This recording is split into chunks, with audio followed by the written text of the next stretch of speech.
Let's begin today's session.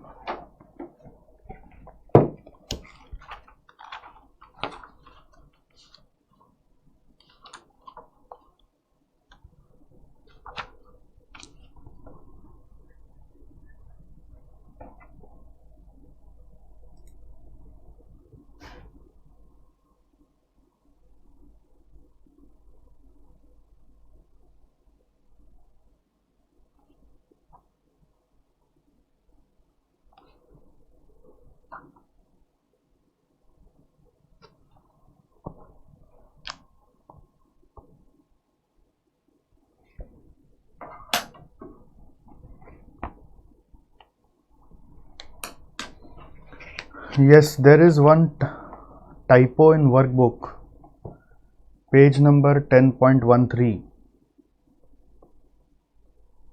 In workbook, page number 10.13, there is one typo here. It will be 50,000 into 4. The figure here is correct, just working correction needs to be done. Alright.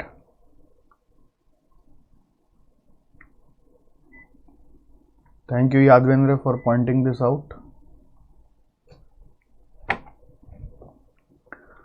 Okay, I wanted to discuss with you one more concept which is there in your workbook questions. Say sometimes question will ask you to compare traditional cost with activity based cost. Sometimes questions will ask you to compare traditional cost with activity based cost.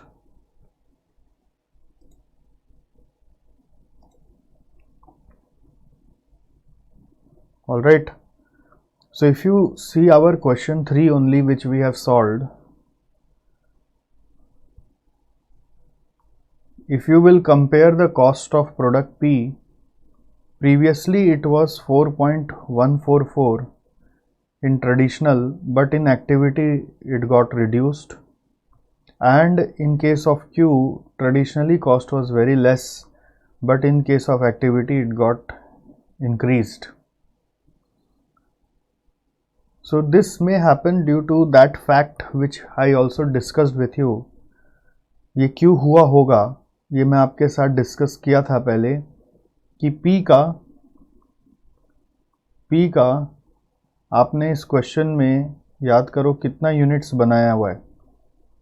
P का 15,000 और Q का 5,000. सो P का cost 15,000 के लिए है, 15,000 के लिए, और Q का कॉस्ट 5,000 के लिए है.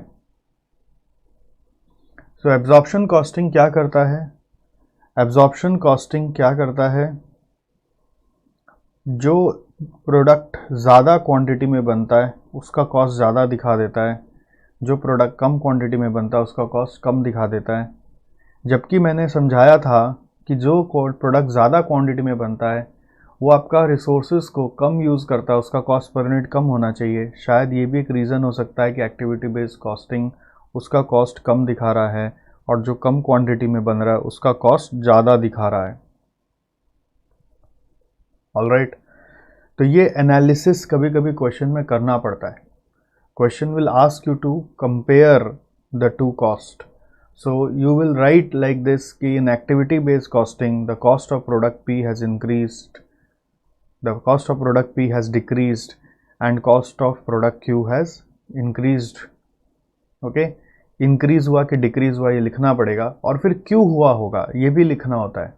It might be due to that product Q consumes more resources as compared to P, and फिर उसको फैक्ट के साथ प्रूव करना पड़ता है. कैसे? जैसे कि अगर आप एग्जाम्पल में देखें, इस क्वेश्चन का एग्जाम्पल में देखेंगे आप कि प्रोडक्ट P में आप देखिए, to produce 15,000 units we are using 48 consignments, and here to produce 1/3 of 15,000 which is 5,000 we are having 52 consignments. So of course Q is using more of our resources. Are you getting the point? So you may get a question. If you want you can add this in your notebook, you may get a question here.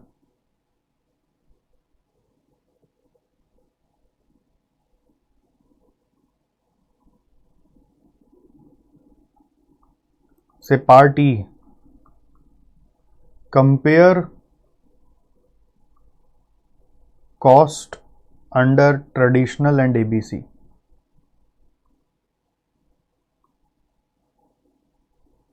Okay, so what you will say, product P's cost has decreased while Q's cost has increased under ABC.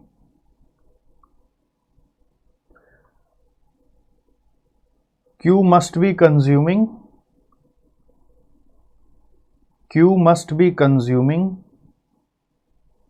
more resources than P. फिर you have to highlight instance. For instance, to produce 15,000 units of P, 48 consignments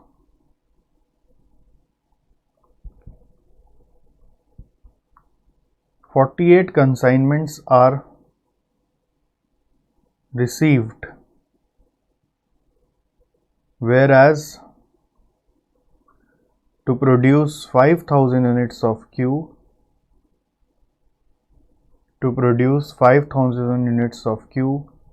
52 consignments are received. देखो, खाली compare करने से नहीं होगा increase decrease, आपसे institute expect करता है कि आप थोड़ा इलस्ट्रेट भी करो. ओके, इंस्टेंस साइट करो, इंस्टेंस हर जगह relevant instance from your solution site करो. अब जैसे इसी में ही क्वेश्चन लिख देगा कभी कभी कंपेयर के जगह एनालाइज करो, तो एनालाइज मतलब भी यही है. When it is analysis that means आप उसका थोड़ा रीजंस भी बताए. जैसे एनालिसिस में ये एक एक्स्ट्रा लाइन जो लिखा ना आपने कि क्यों ज़्यादा रिसोर्स कंज्यूम कर रहा होगा, तो ये एनालिसिस है. देन इसका एग्जाम्पल भी लिखना एक एनालिसिस है. ठीक है. नेक्स्ट नंबर F, इसमें एक क्वेश्चन और जुड़ता है, recommend ways to reduce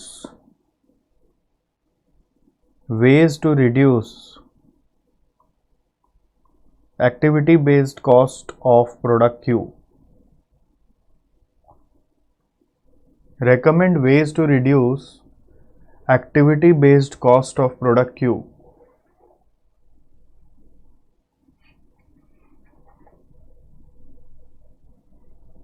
Recommend ways to reduce activity based cost of product Q. आपने देखा जैसे कि Q का प्रोडक्ट कॉस्ट ज़्यादा ही आ रहा है ना, तो हम सोच रहे कैसे इसको रिड्यूस करें. अब ये हो गया एक्टिविटी बेस्ड मैनेजमेंट की बातें. तो इसका आंसर कैसे लिखते हैं ये भी सीख लीजिए. ऐसा आपको सॉल्यूशन वर्कबुक में मिला होगा, मैंने जस्ट एक बार टचअप कर दिया कि कभी ऐसा रिकमेंडेशन लिखने आ गया तो क्या लिखोगे. सो नॉर्मली हम लोग क्या करते हैं, जैसे प्रोडक्ट Q का हम लोग के पास एक सोल्यूशन है यहाँ पर,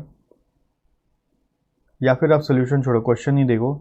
प्रोडक्ट Q का आपने देखा ना, कॉस्ट ड्राइवर का जो कंजम्पशन है वो ज़्यादा है, इससे ही कॉस्ट बढ़ जाता है. कॉस्ट ड्राइवर का कंजम्पशन अगर ज़्यादा है तो कॉस्ट बढ़ जाता है. सो जब वेज टू रिड्यूस कॉस्ट लिखने की बात आती है तो we start writing upon the drivers कि किस तरह से ड्राइवर का वॉल्यूम कम हो जाए Q का तो कॉस्ट कम हो जाएगा. सो जैसे कि Q के लिए आपने देखा नंबर ऑफ कंसाइनमेंट रिसीव्ड बहुत ज़्यादा है. ओके, सो पहला पॉइंट आप लिख सकते हो रिकमेंडेशन में, रिड्यूसिंग नंबर ऑफ कंसाइनमेंट्स. लिखने का तरीका क्या है, एक एक कॉस्ट ड्राइवर को टारगेट करके कमेंट करो.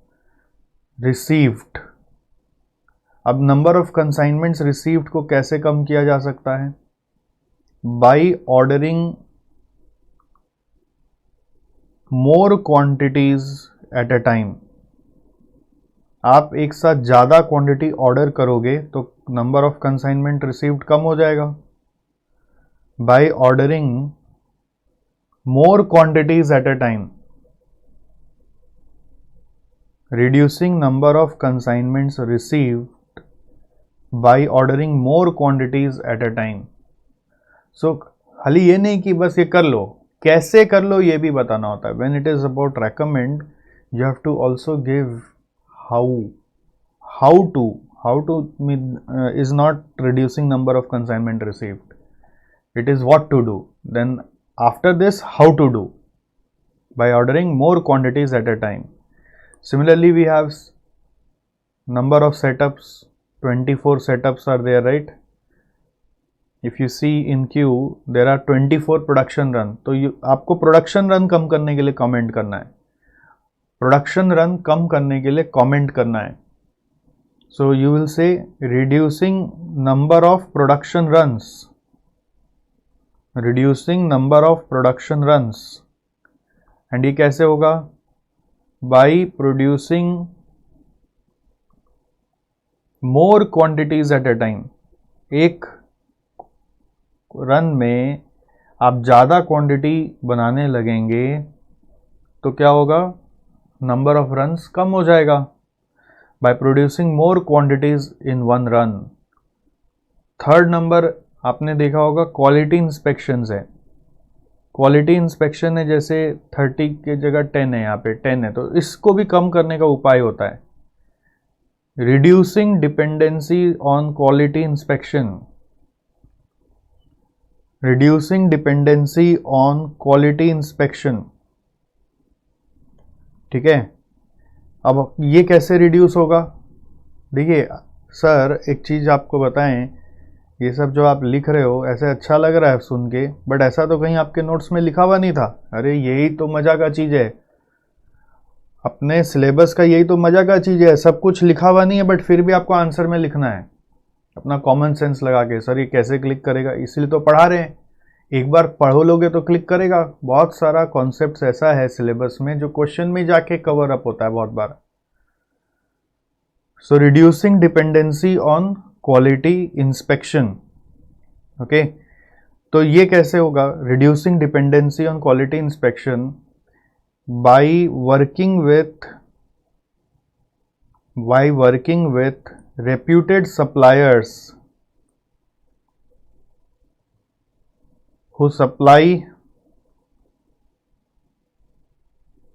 quality goods, quality raw materials. अगर मटेरियल अच्छा क्वालिटी का आया तो आपको क्वालिटी इंस्पेक्शन पे डिपेंड होने का ज़रूरत नहीं है. इंस्पेक्शन नॉर्मली हम लोग नॉन वैल्यू एडिंग जॉब ही मानते हैं.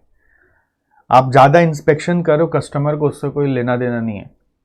ठीक है, कस्टमर उसका कोई एक्स्ट्रा प्रीमियम आपको नहीं देने रेडी है. सो क्वालिटी इंस्पेक्शन एकदम नॉन वैल्यू एडिंग एक्टिविटी होता है. आपको मजबूरन करना पड़ता है क्योंकि आप सस्ता मटेरियल खरीदते हो, अच्छे से हैंडलिंग नहीं करते हो, अंदर में वर्कर आपके एफिशिएंट नहीं है. Okay, and other process improvements. कोई प्रोसेस इंप्रूवमेंट करने से पता चला कि इंस्पेक्शन का ज़रूरत नहीं है, वे ऑफ वर्क प्रोड्यूसिंग को चेंज करो आप. So reduce dependency on quality inspection.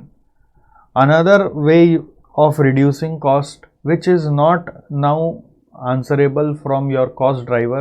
These are some common points which you can always write in any answer. It is redesigning product queue. Redesigning product queue.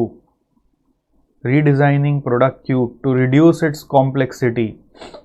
To reduce its complexity. हो सकता है कि आप इसका ज़्यादा units एक run में इसलिए नहीं बना पा रहे थे क्योंकि ये प्रोडक्शन डिज़ाइन इसका बड़ा कॉम्प्लेक्स है. प्रोडक्ट में बहुत एक्टिविटीज़ है अलग अलग तरह के कि एक साथ हम ज़्यादा बना ही नहीं सकते. तो रीडिज़ाइन करो प्रोडक्ट क्यू को टू रिड्यूस इट्स कॉम्प्लेक्सिटी. ठीक है. So this is some of the ways, this are some of the ways that you write. Okay, this are some of the ways that you write in order to reduce your cost. I hope you have understood how to write. अब आप बोलेंगे sir ये सब point अब कहाँ से आपको click कर रहा है, हम लोग को तो आपने पहले बताया नहीं. अभी इसीलिए तो बता रहा हूँ. अब आप इसका अगर वर्कबुक में एक दो क्वेश्चन देखोगे तो और आपको क्लियर हो जाएगा। वर्कबुक में है शायद एक क्वेश्चन प्रोडक्ट नोवा शेफ्ट को लेके, तो अब आपका लिखा हुआ है तो आपको आइडिया हो जाएगा। और ये जो अपना सिलेबस है ना, ये पूरा कॉस्ट रिडक्शन के ऊपर ही दिमाग लगा रहा है। सो कॉस्ट रिडक्शन के ऊपर अगर दिमाग लगा रहा है तो आपको ये समझना है कि आपके पास अलग अलग चैप्टर में अलग अलग आइडियाज़ आते ही रहेंगे, और जब एग्ज़ाम होता है तो आप कोई भी और चैप्टर का कुछ आइडिया यहाँ पे लगा सकते हो, कोई भी और चैप्टर का कुछ आइडिया यहाँ पे यूज़ कर सकते हो। सो ये सब मेरे को कहाँ से क्लिक करा है, क्योंकि ये दूसरा किसी चैप्टर में आएगा जब हम कॉस्ट रिडक्शन पे बात करेंगे, ठीक है। और भी बोल सकते हो seeking continuous improvement,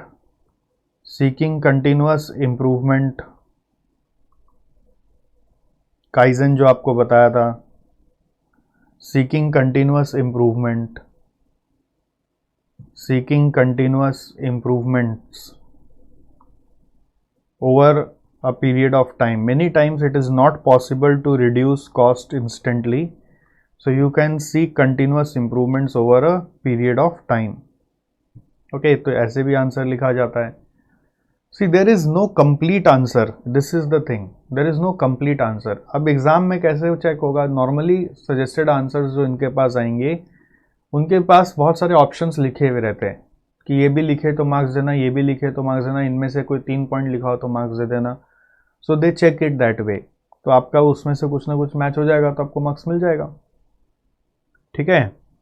I hope the फंडा इज क्लियर, आपको समझ में आ रहा होगा सब्जेक्ट कितना डायनामिक हो गया। It's not just about costing, okay. तो लेट मी कम बैक।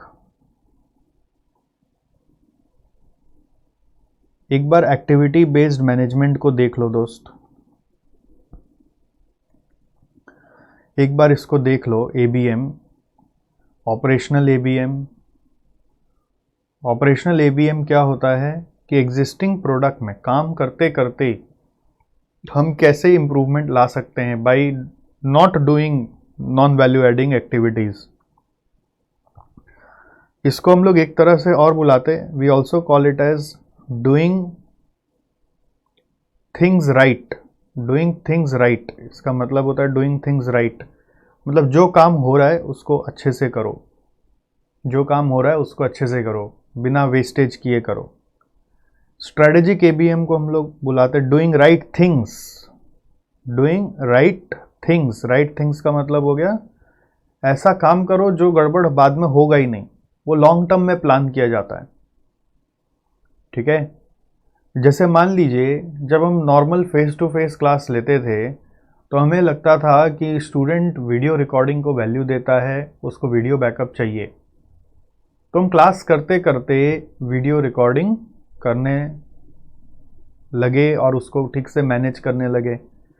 तो हमने ऑपरेशनल ABM किया और फिर वो करते करते क्लिक किया कि क्या पता एक दिन ऐसा नौबत आ जाए कि फेस टू फेस क्लास ना हो और वीडियो रिकॉर्डिंग ही हो रहा हो। ये हो गया डूइंग राइट थिंग्स, जिसको सबसे ज़्यादा समय अनुसार वैल्यू दिया जाएगा वही करो, जो कर रहे हो वो करो ही मत। डूइंग राइट थिंग्स मीन्स एक तरह से kind of change the way you where working all together और start producing some different kind of products. So today what we are actually doing is basically our strategic ABM which we had thought around a year or 2 year ago, right?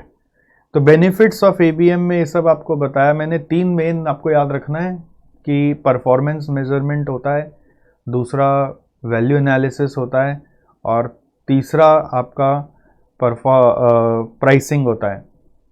उसके अलावा design decisions भी होता है, मतलब जो भी मैं बता रहा था कि फ्यूचर में हम लोग डिज़ाइन चेंज करते हैं कि जिससे कॉस्ट कम हो जाए। डिज़ाइन डिसीजंस को हम लोग वैल्यू इंजीनियरिंग भी बुलाते हैं। अब ये क्या है वैल्यू इंजीनियरिंग? ये नया टर्म है आपके लिए, बट आने वाले चैप्टर्स में आप देखोगे आपके लिए पुराना टर्म है, कुछ भी ऐसा नया नहीं है इसमें, ओके। सो कुछ चीज़ें ऐसी है जो सिलेबस होते होते आपको लगेगा ओ ये तो सेम चीज़ है, ये तो सेम चीज़ है, रिपीटिशंस बहुत है यहाँ पर, all right.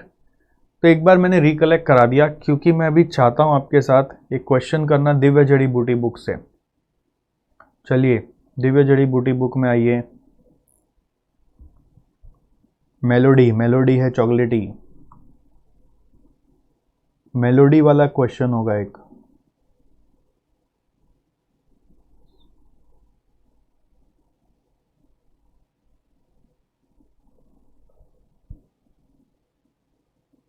Come here. Yes, आप लोगों ने अच्छा अच्छा सजेशन दिया। री इंजीनियरिंग करेंगे, बिल्कुल सही है।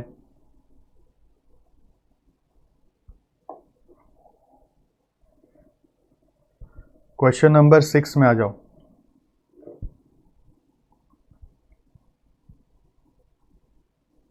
ये क्वेश्चन अभी तक एग्जाम में दोस्त आया नहीं है। It has not yet been asked in your CA exam. तो जो नहीं आया है उसका आने का चांस ज़्यादा रहता है। तो नज़र रखेंगे कौन कौन सा क्वेश्चन भविष्य में आते जा रहा है। देखिए, क्वेश्चन अगर आपने पढ़ा है, मैंने आपको होम टास्क दिया था, मुझे नहीं पता आप कितने सिंसियरली कर रहे हो, और ये करते रहोगे तो हम दोनों साथ मिलके कोर्स जल्दी ख़त्म कर पाएंगे। नहीं तो मैं ही ख़त्म करूँगा, आपका ख़त्म नहीं होगा। चलिए खैर, मेलोडी एक मैन्युफैक्चरर है म्यूज़िकल इंस्ट्रूमेंट का। Company specialises in manufacture of piano and electronic board instruments. They are both labor intensive products. Labor intensive. Therefore, Melody follows absorbed its production overheads based on direct labor hours. So they are charging currently overheads based on direct labor hours, that is traditional costing. So it produces two products, piano and electronic keyboards. Piano, Melody's pianos are of very high quality. Client patronage include professional piano musicians. Some of these instruments are sold in its standard form. However, musicians, particularly the concert players, require their pianos to be customized to certain specifications. Customization primarily relates to the acoustic quality of the piano sound. Quality of sound is of paramount importance to musicians as it determines the power and warmth of tone. Each musician has a preference to achieve a special quality of sound. Therefore, no two customized pianos can be the same. Due to its reputation, Melody receives numerous requests for customization from its customers, and ability to provide customization service sets Melody apart from its competitors. Customization requires the services of professional craftsmen. They are hired as subcontractors for such work based on the need. These craftsmen perform their services within the factory premises. So they are coming to our factory and performing the work. For this, a special workspace is maintained by Melody. Melody charges its customer extra for subcontracting cost plus 10%. This would cover the actual cost of subcontracting and any incidental overheads incurred. Board of Melody accepts that this method of billing is very simplistic. It is unsure of the company if the company is recovering the entire cost of providing this customization service. So अभी क्या हो रहा है, piano है, customise करते हैं सब contract करवा के, और सब कॉन्ट्रैक्टिंग चार्जेस प्लस 10% करके बिलिंग कर देते हैं। सो हम लोग को लगता है वो सिंपलिस्टिक है, बट हम श्योर नहीं है कि ये सारा कॉस्ट को रिकवर कर रहा है कि नहीं कर रहा है। देन इलेक्ट्रॉनिक कीबोर्ड इंस्ट्रूमेंट्स के बारे में बता रहे हैं। These are instruments manufactured by Melody are home keyboards that are targeted at young music enthusiast who are beginning to learn music. They come in standard sizes and comprise of standard components. No customization are done on these keyboards. As a performance management expert the board wants your advice. देखिए आपका इज्जत, आपका level raise कर दिया गया। Performance management expert. The extract below provides the most recent management accounts for the piano and keyboard division. So number of items manufactured is given 1000, 10,000, sale price is given, then revenue multiply करके आ गया, material is there, labor is there, subcontracting cost is there, 3 lakhs, 375 lakhs, production overhead is there,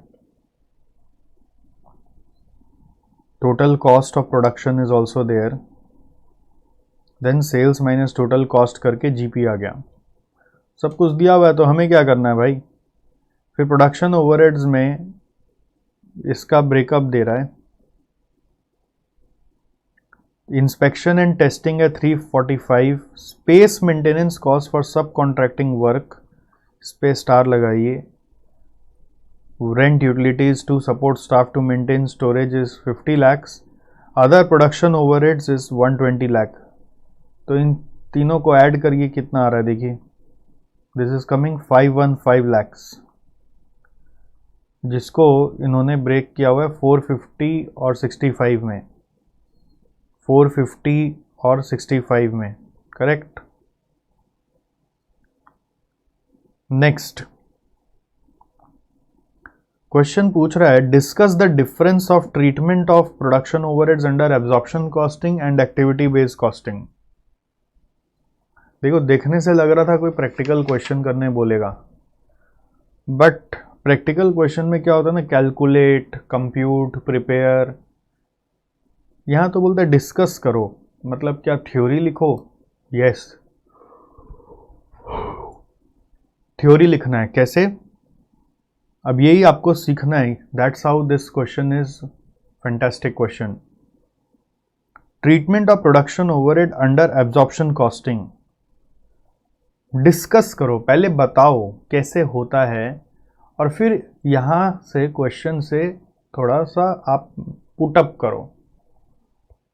and then activity based costing में कैसे होता है, तो आप सोच लो आपको आंसर 2 पैराग्राफ में लिखना है। एक बार एब्जॉर्प्शन कॉस्टिंग के हिसाब से लिखना है और एक बार एक्टिविटी बेस्ड कॉस्टिंग के हिसाब से लिखना है। देखिए कैसे लिखते हैं। डिस्कस मतलब जनरली इलेबोरेटिव आंसर होता है, शॉर्ट आंसर नहीं होता है। वर्ड डिस्कस मतलब इलेबोरेट करना है। तो एक पैरा एब्जॉर्प्शन कॉस्टिंग, एक पैरा एक्टिविटी बेस्ड कॉस्टिंग। अब एब्जॉर्प्शन कॉस्टिंग का पहले बेसिक बता दो। What is absorption costing? It allocates the cost to our products, to the products of company in a uniform manner. मैं अपने अंदाज में पहले आंसर बोल रहा हूँ। ये क्या करता है एब्जॉर्प्शन कॉस्टिंग? कॉस्ट को एलोकेट करता है, अपोर्शन करता है to the products using a uniform rate. That rate can be based on hours or quantity produced or labor cost or material cost, anything. ठीक है, ऐसे आपको पहले एब्जॉर्प्शन कॉस्टिंग के बारे में बता देना है। इन दिस क्वेश्चन क्या यहाँ पे यूज होता है? इन the given scenario, in this question नहीं लिखते हम लोग लिखते हैं इन the given scenario melody is manufacturing labor intensive products, piano and keyboards, so it is using its absorption costing method based on direct labor hours to allocate the overheads to the products. Okay, so ये आपने बताया कि absorption costing क्या होता है और melody इसको कैसे यूज कर रहा है। ओके, नाउ डिस्कस जब भी करने बोलते हैं ना, वर्ड डिस्कस, इस डिस्कस का एक मीनिंग है। डिस्कस का मतलब है कि आपको इसका एडवांटेज डिसएडवांटेज हाईलाइट करना है। ओके, एडवांटेज और डिसएडवांटेज हाईलाइट करना ही करना है। Okay, and always site certain situations from the question, certain situation from the question. जैसे मैंने बोला अभी एब्जॉर्प्शन कॉस्टिंग का मीनिंग बताओ, तो आपने मीनिंग बता दिया। सेकंड नंबर आपने कैसे क्वेश्चन में एब्जॉर्प्शन कॉस्टिंग यूज किया है वो बता दिया।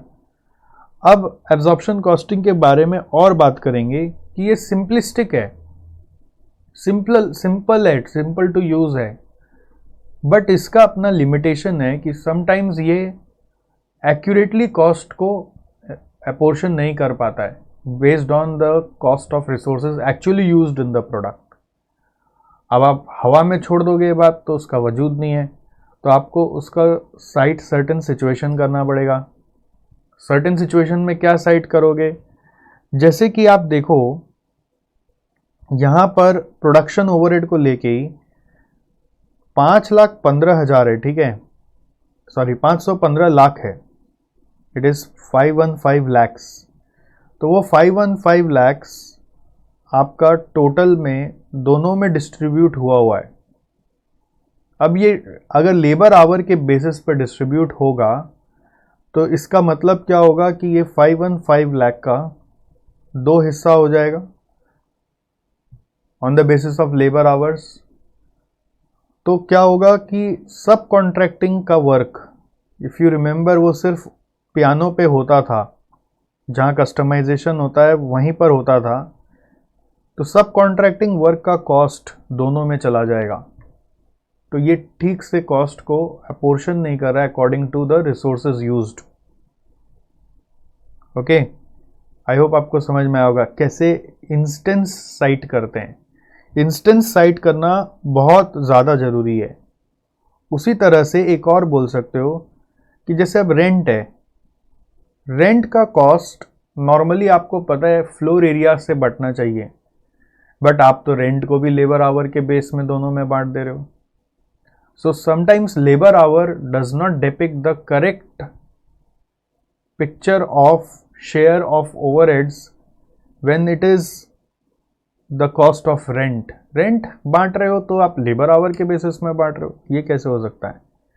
अब देखो मैंने जो बोला वो यहाँ पे लिखा हुआ है कि नहीं। ये पहला पैराग्राफ एब्जॉर्प्शन कॉस्टिंग है, ठीक है। मैं अभी आपको ना हाइलाइट्स में दिखाऊंगा, आपको एक बार अपने आप पढ़ना ही है, और मैंने होम टास्क दिया था तो मैं अज्यूम कर रहा हूँ कि आप पढ़ के आए होंगे। तो पहला पैराग्राफ एब्जॉर्प्शन कॉस्टिंग है। पहले आप यहाँ पर थोड़ा सा बता रहे हो, यहां से यहां तक what is absorption costing, what is absorption costing. अब आप इतना लिखो या 2 लाइन लिखो, दैट डजंट मैटर, बट आप थोड़ा सा व्हाट इज एब्जॉर्प्शन कॉस्टिंग बता दिया। फिर क्वेश्चन से साइट किया कि in the given problem labour hours are being used to allocate overheads to piano and keyboards. Correct, ऐसे ही मैंने समझाया था। Cite situation from question that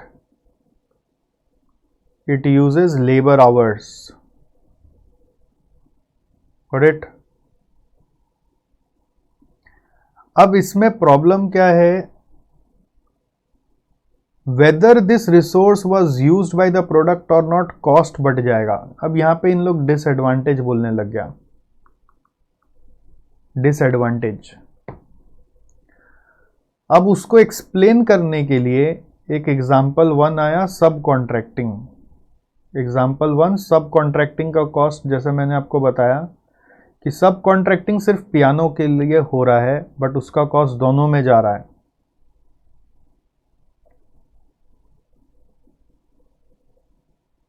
ठीक है। दूसरा एग्जाम्पल यहां पे बताया फैक्ट्री रेंट के लिए, बाई सेइंग दिस लाइन कि कभी कभी एक ही कॉस्ट ड्राइवर यानी कि लेबर आवर आप सारे कॉस्ट के लिए यूज नहीं कर सकते।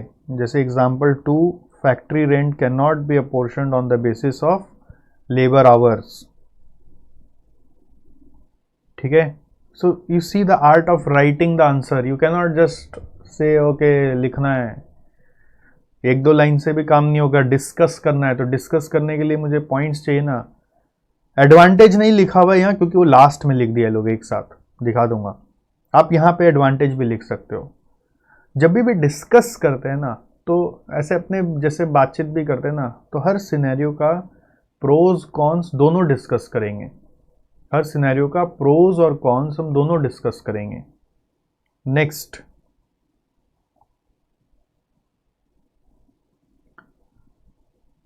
नेक्स्ट, अब आ जाओ एक्टिविटी बेस्ड कॉस्टिंग के बारे में। तो अब एक्टिविटी बेस्ड कॉस्टिंग की तारीफ करो थोड़ा सा कि एक्टिविटी बेस्ड कॉस्टिंग क्या है, व्हाट इट इज़, ये कॉस्ट को कैसे असाइन करता है, ये कॉस्ट को कैसे असाइन करता है वो बताओ। Based on the cost drivers consumed by any product. Okay, so hear each of the activity has its own cost driver, so that accurate cost is allocated to each of the product। तो जो basic आपको ध्यान है वो आप लिख दो। Okay, वो यहां पर चला जा रहा है यहां तक, ये पूरा व्हाट इट इज के बारे में बात हो रही है। इतना बड़ा लिखना कोई जरूरी नहीं है, आप शॉर्ट में लिखिए। Based on the number of activities used by each unit, each activity has its own cost driver, we don't have a single cost driver concept in ABC। okay, अब आप वो जो एग्जांपल था सब कॉन्ट्रैक्टिंग, उसको explain करिए कि वो कॉस्ट सिर्फ और सिर्फ पियानो में ही जाएगा। उसी तरह से फैक्ट्री रेंट को हम लोग स्पेस के बेस पे बांटेंगे, ना कि आवर के बेस पे। हर एक एक्टिविटी का अलग अलग ड्राइवर हो सकता है। हुआ? अब एडवांटेज डिसएडवांटेज यहां पे इन्होंने कंक्लूजन में डाल दिया। कंक्लूजन में बोल दिया कि एब्जॉर्प्शन कॉस्टिंग सिंपल है, advantage of absorption costing, but उसका प्रॉब्लम क्या है कि वो सही कॉस्ट नहीं दिखाता है। एबीसी ज्यादा डिटेल्ड है बट एक्यूरेट आता है। ओके, उसका फायदा क्या है? It highlights the cost benefit of various activities that help management focus on eliminating non value adding activities. तो ये दूसरा एडवांटेज आपको बता दिया एबीसी का। एबीसी का ड्रॉबैक हम लोग यहाँ पे हाईलाइट नहीं किए। ड्रॉबैक खाली ये कि वो ज़्यादा डिटेल्ड है, और एक ड्रॉबैक आप बोल सकते हो, there is high cost involve in ABC implementation. So anything to be done with ABC should be done with a long term horizon। ऐसा आप लिख सकते हो। You are free to write your own wordings also। I hope the funda is clear to you all। Next, first part is over। Discuss कैसे करते हैं? तो ऐसे बोलते हैं हम लोग, जब भी कभी दो दोस्त भी मिलके बात करो ना, कोई मुद्दे पे बात करो, ऐसे नहीं कि जस्ट गपिया रहे, गॉसिप करे। गॉसिप माने क्या होता है? बैक बाइटिंग करना, पीछे से किसी के बोलना, वो मत करो। That is not discuss. Discuss is चल डिस्कस करते हैं कि आगे जाकर सीए बनने के बाद प्रैक्टिस करना चाहिए कि कुछ जॉब करना चाहिए, तो इसके ऊपर डिस्कशन करेंगे। तो प्रैक्टिस करेंगे तो उसका एडवांटेज क्या, डिसएडवांटेज क्या, जॉब करेंगे तो एडवांटेज क्या, डिसएडवांटेज क्या, फ्यूचर सिनेरियो में दोनों में कौन सा ज़्यादा प्रेफर्ड होगा। तो जब आप ऑल एस्पेक्ट्स को डिस्कस करते हो तो वो डिस्कशन बनता है, और दोनों पहलू को समझना, दोनों को समझना डिटेल में, दैट इज डिस्कशन। जब दो चीज को लेके चल रहे हो तो इसका भी पूरा डिटेल समझना और उसका भी डिटेल समझना, then it becomes discussion. Next, list the steps. ये बहुत इजी है टू इम्प्लीमेंट एबीसी। स्टेप्स आपको पता है, एक्टिविटी खोजो, उसका कॉस्ट पूल, फिर कॉस्ट ड्राइवर्स, फिर बेसिस, और फिर कॉस्ट को प्रोडक्ट में बांटो। तो ये बहुत इजी है, आप देख लिए होंगे। Activity mapping, cost pool, cost driver, overhead rate, overhead cost allocation, and lastly product cost. So you know this, there is nothing hard in this. Next, assess whether ABC would be suitable for piano and keyboard division. अब assess बोल दिया तो ABC के बारे में ही बोलना है अब सिर्फ, वुड बी सूटेबल और नॉट। तो सूटेबल कैसे होगा उसको आपको समझाना है कि एबीसी अगर यूज़ होता है तो एक चीज़ देखो, यहाँ पर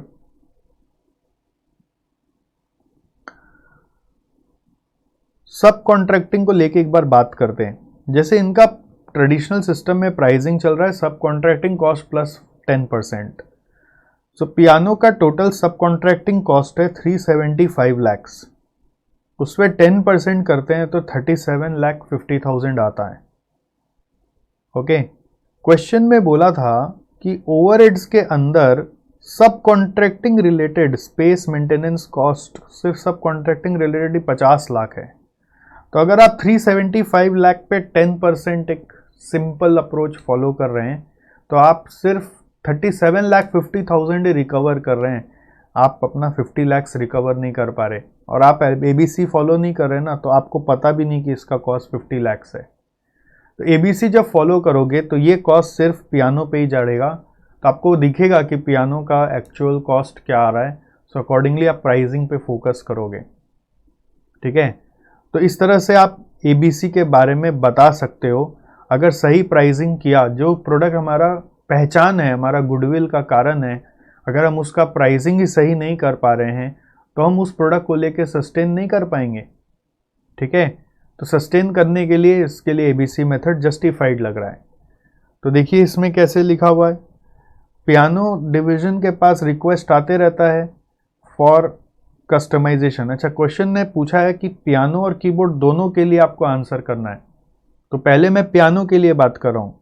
क्वेश्चन ने क्या पूछा है, whether would be suitable for piano and keyboard. 2 बार आंसर होगा, 2 पैराग्राफ, ये फर्स्ट पैरा में आंसर करना और ये सेकंड पैरा में आंसर करना।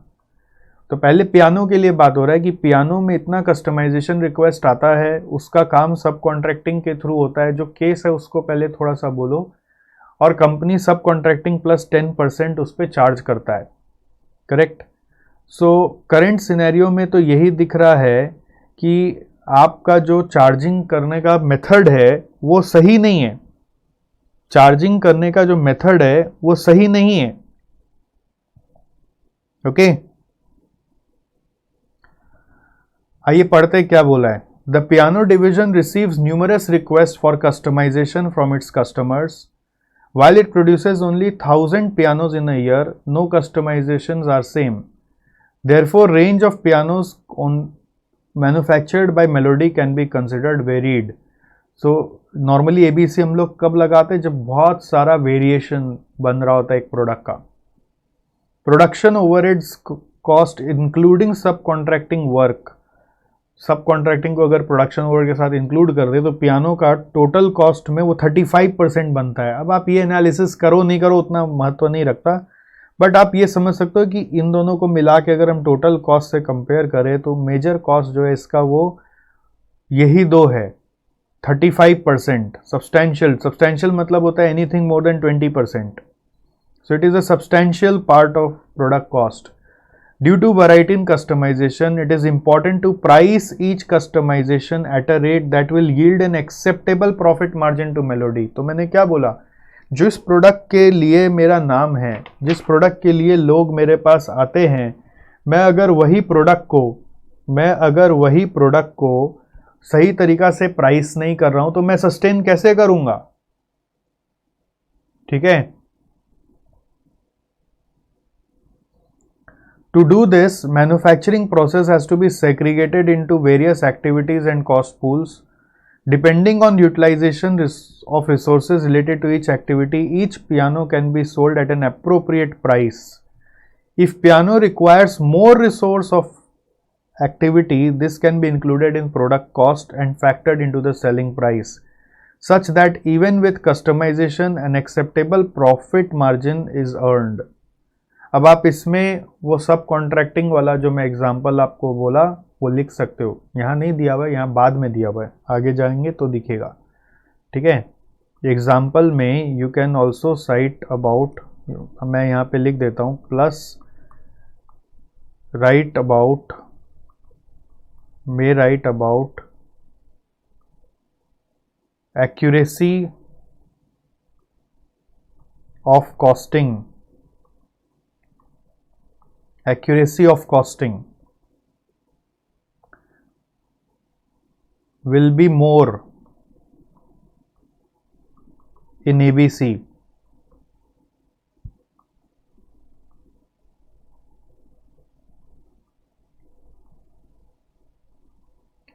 %10 of subcontracting cost for its overheads does not actually recover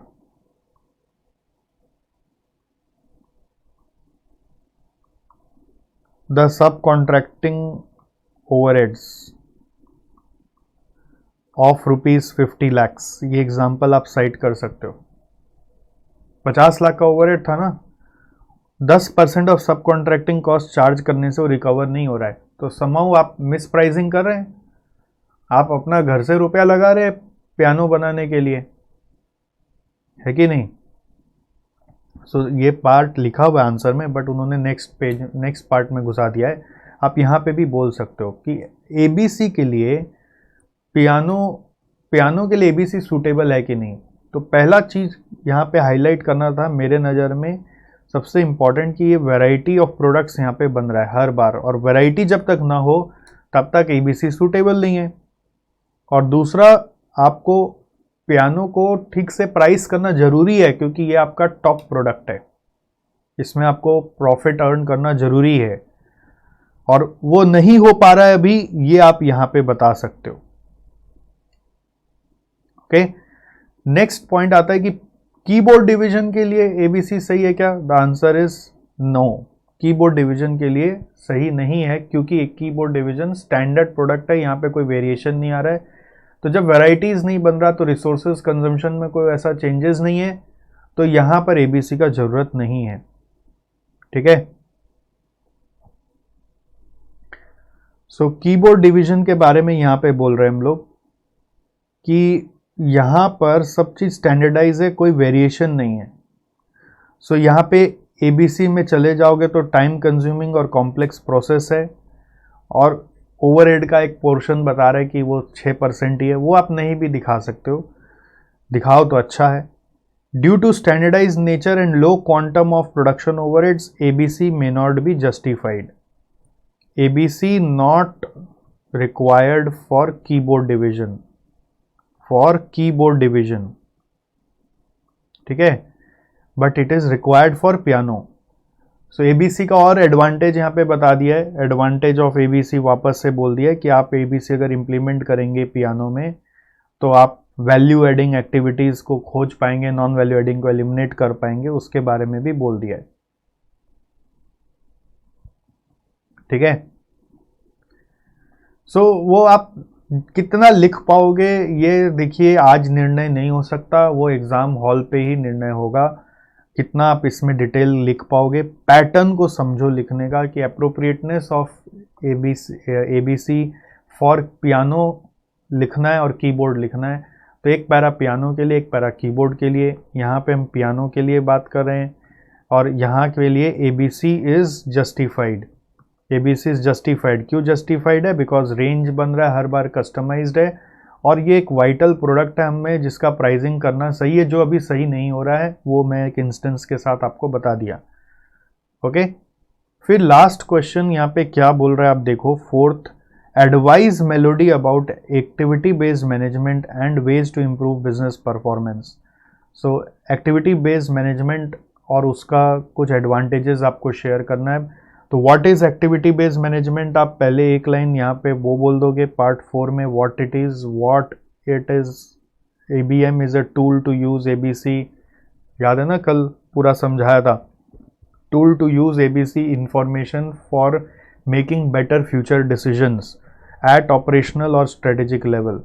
okay, so आप थोड़ा सा ABM के बारे में बता दिया, what is ABM, and then उसके बाद उसका 3 बेनिफिट्स मैंने बोला ना, कम से कम 3 याद कर लो, प्राइसिंग के बारे में, वैल्यू एनालिसिस के बारे में, और तीसरा आप बता दोगे परफॉर्मेंस इंप्रूवमेंट के बारे में। ठीक है, सो ये 3 आपको पॉइंट बताना है। अब खाली हेडिंग लिख के आने से नहीं होगा, आपको इलस्ट्रेट करना है कि प्रोडक्ट प्राइसिंग। अब यहाँ पे ये लोग सब कॉन्ट्रैक्टिंग का एग्जाम्पल यूज़ किया है।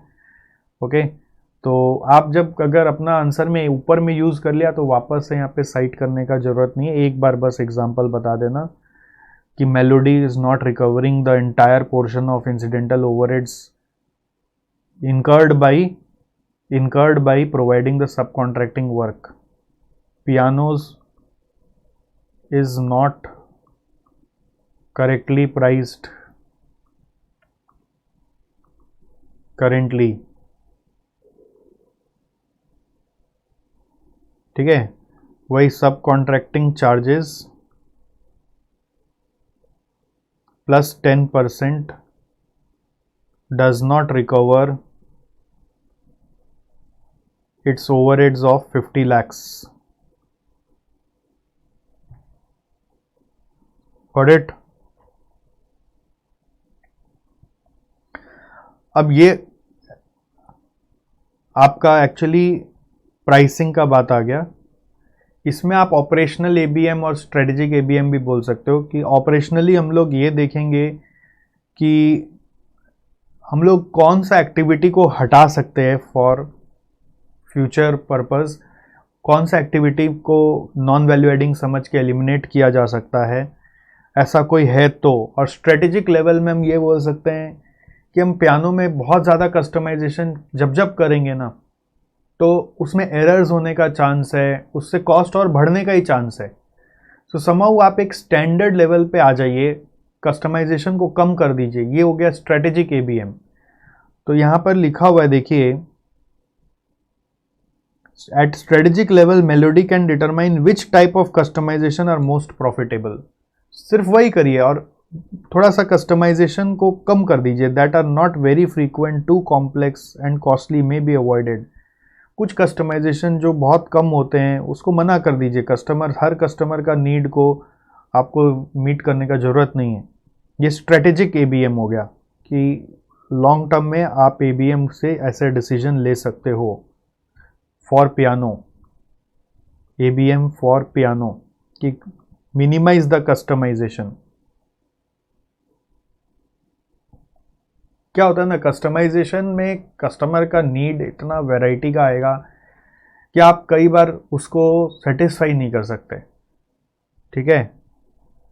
बीच में मैं कंपनी से बात कर रहा था कि उनका अपना एक सॉफ्टवेयर है जिससे हम लोग आपको पेन ड्राइव क्लास देते थे, ठीक है। तो हमने भी उन्हीं से सॉफ्टवेयर बनवाया, तो अपने हिसाब से कस्टमाइज कर लिया। बाद में पता चला कि वो और भी कोचिंग क्लास को सॉफ्टवेयर देने लगा और सबको सबके हिसाब का कस्टमाइज करके देने लगा, सबके हिसाब का। उसका कस्टमाइजेशन ही उसका स्ट्रेंथ था, क्योंकि सबको सॉफ्टवेयर चाहिए और अपने हिसाब से चाहिए, और हर कोचिंग इंस्टीट्यूट का अलग अलग कस्टमाइजेशन। तो सॉफ्टवेयर क्या हुआ, उसका धीरे धीरे इंपॉर्टेंस लूज करने लगा। हम लोग आज उसका सॉफ्टवेयर अब यूज नहीं करते। We have come out of that software. Why? Because with customization इतना जगह चेंजेस होता था कि किस चेंज के कारण क्या चीज इंपैक्ट हो जाता था वो उसको भी नहीं पता चलता था। वो भी ट्रायल एंड एरर कर रहा होता था बहुत बार। तो जब ऐसा सिनेरियो हुआ, हम लोग देखे कि भाई अब ये हैंडल नहीं कर पा रहा और इसने बहुत सारे कस्टमाइजेशन के काम ले लिए। तो मैं इसको एक चीज बोला पहले कि देखो, तुम्हारे साथ मैं तभी काम करूंगा जब तुम दूसरों के लिए कस्टमाइजेशन बंद करोगे। मतलब क्यों सर? मतलब देखो, जब तुम कस्टमाइजेशन करते हो तो इतना वेरिएशन आता है तुम्हारे काम में कि तुम खुद ही नहीं समझ पाते हो क्या क्या करना है, और फिर एक क्लाइंट का नहीं ले रखे हो, दूसरा इतना सारा का ले रखे हो, सबका इश्यूज आएगा, तो तुम स्पेसिफिकली किसी क्लाइंट को कैटर भी नहीं कर पा रहे हो। तो हम लोग तुमसे काम तभी करेंगे जब तुम बाकियों का कस्टमाइजेशन बंद कर दोगे। वो सुना नहीं तो हमने काम बंद कर दिया। क्यों? क्योंकि मैं एकदम परेशान हो रहा था, स्टूडेंट्स परेशान हो रहे थे। कभी कुछ एरर, कभी कुछ एरर, कभी कुछ एरर, किसका कनेक्शन कहाँ पे निकलता है मालूम नहीं। करेक्ट? तो too much of customization is actually very costly, यही यहां पे बताना जा रहा है। Therefore, Melody should take decisions that help it balance the customer base while keeping the cost low and process as standardized as possible. तो यहाँ पे सिर्फ पियानो का ही गुण गा दिए हम लोग, क्योंकि कीबोर्ड के लिए तो एज सच ABC का जरूरत ही नहीं पड़ रहा है। देन एनालिसिस ऑफ एक्टिविटीज में हम लोग बात कर रहे हैं कि कुछ एक्टिविटीज जो वैल्यू एडिंग नहीं है उसको हटा दो, नॉट वैल्यू एडिंग को हटा दो। वही है, शॉर्ट में लिखो आप। एग्जाम्पल में, in given example storage, example site करना है, storage is non value adding. अब देखो, वही मैंने आपको एक आज स्टार्टिंग में क्या समझाया, how to reduce activity based cost. So you have to go into each of the activities and then think what activities can be eliminated. So activities is like storage, how it can be eliminated. अब इसका cost reduction का कोई ideas दो. Can be eliminated, can be reduced or eliminated by different ways. उसका तरीका सोचो. Storage reduce करने का तरीका है कि आप जस्ट इन टाइम सिस्टम में चले जाओ. अब वो यहाँ पे नहीं लिखा हुआ बट ये तरीका है, आप लिख सकते हो. दूसरा, आप प्रोडक्शन प्रोसेस को ऑप्टिमाइज करो, इम्प्रूव प्रोडक्शन प्रोसेस कि आपका ज़रूरत कम पड़े स्टोरेज का. तीसरा हो सकता है आप अपना इन्वेंट्री टर्नओवर को हाई रखो, मतलब जल्द से जल्द प्रोडक्ट बनते ही शिप करो. ठीक है, फटाफट मूवमेंट लगाओ, वर्किंग कैपिटल टर्नओवर को मैनेज करो. सो that will help you to reduce storage. So this is a non-value adding activity. Another non-value adding activity is inspection. So inspection can be eliminated by working with reputed supplier. बताया था ना. Switch to standardized procurement system from reputed supplier. हर किसी से purchase नहीं करेंगे, अपना तरीका एक स्टैंडर्ड तरीका उससे परचेज करेंगे और रेप्यूटेड लोगों से ही परचेज करेंगे. हो सकता है ये कॉस्टली होगा but it may lead to lower defects in the product, therefore requiring lesser need for inspection. थोड़ा उनको प्रीमियम दीजिए सप्लायर को, बट बाद में आपका मेहनत कम हो जाएगा इंस्पेक्शन का. सो this is how analysis is done. अब देखो, जब हम लोग थ्योरी पढ़ते हैं दोस्त, तो एबीएम का मैंने बस बोला तुम 3 पॉइंट याद कर लो. एक प्राइसिंग में, दूसरा वैल्यू एनालिसिस में, और तीसरा हो रहा है आपको परफॉर्मेंस इवैल्यूएशन में.